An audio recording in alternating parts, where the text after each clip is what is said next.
Hi, Scott here again in the kitchen. Again, we're cooking food for teenagers. Now this is a healthier option of looking at pastry and a filling that's actually, again, got a more of a healthy lean to it. So we're actually going to be making chicken and apricot filo parcels. Now these could be made as little tiny sort of snack food, or they could be made bigger into a more of a lunch type meal, served with a nice salad.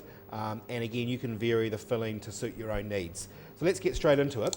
Our base for actual filling is cream cheese. So just standard cream cheese off the supermarket shelf.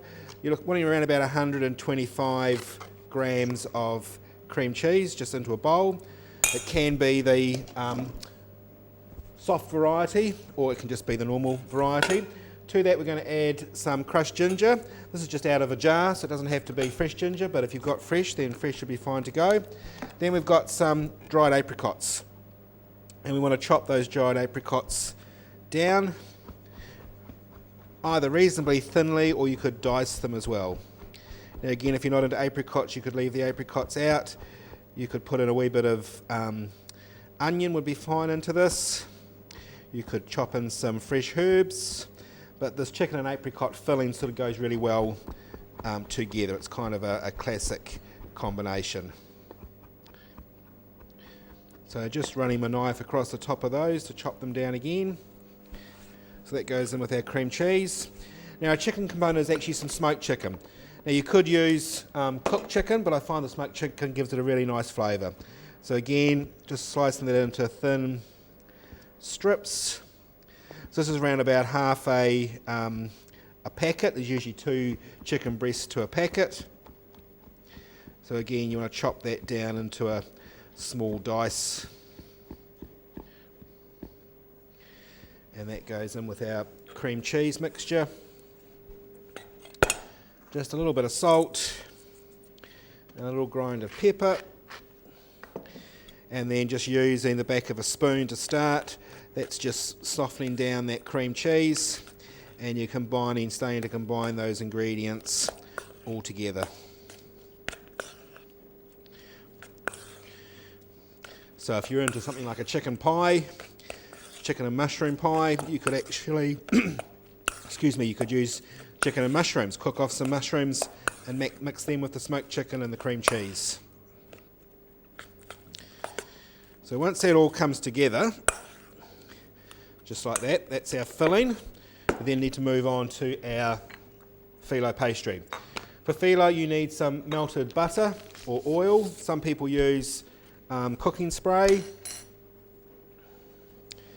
and of course if you haven't dealt with filo pastry before, it's quite delicate and it dries out very quickly. So I'm going to be working quickly today, but if you were making a few of these at home, put a damp tea towel over the top of your filo pastry, and that's actually going to keep it from drying out.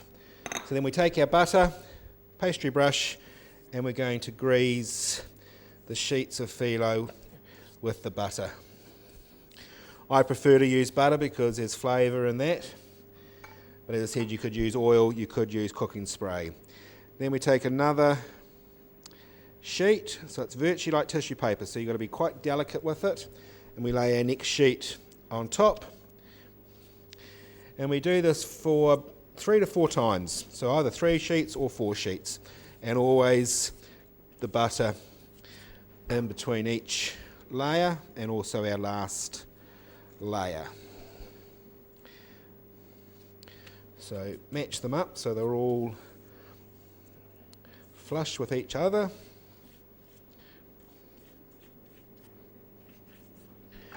And we'll do one more. So some of the restaurants around town serve these, and they have all their different versions. They quite often got chicken in them. I've seen Mediterranean ones with tomatoes and olives. So you could just make up your own filling to suit. So careful again with our leftover. This will keep in your fridge if you look after it and treat it quite delicately. I find it doesn't freeze that well, but some people do freeze it down. So we need a tray that we're actually going to put them on to cook them in the oven. And we need to grease the base of the tray.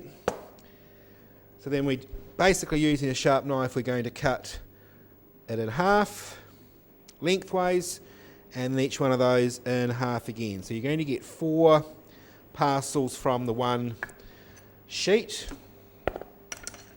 Then we're going to take our filling. Reasonably generous, but not too generous, and you'll see as we start to fold them that we don't want to have too much filling, but we want to have enough there. So I'm just going to make 4. This will actually make probably around about between 10 and 12, depending on how big you make them. So now we take the top corner and we virtually fold it into a little triangle, just like that. Then we fold it down and across, so we're actually encasing the filling in the filo. So we're continuing down always with that triangle, and then just finishing off by just putting that edge on the side.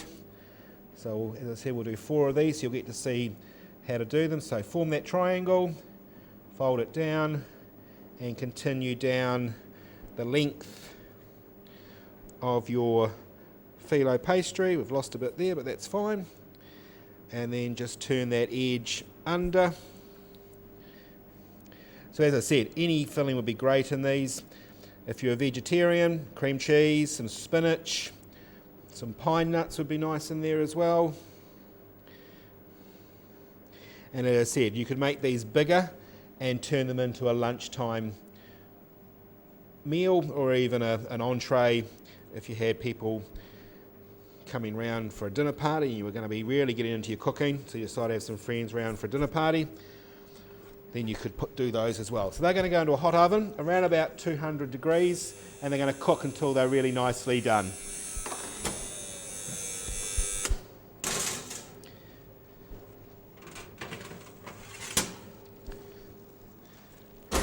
So you probably just heard my timer go off, so here's my batch that I've had ready. So as you can see, they come out nice and golden on top. That filling will be nice and soft inside. Bit of spice there from the ginger.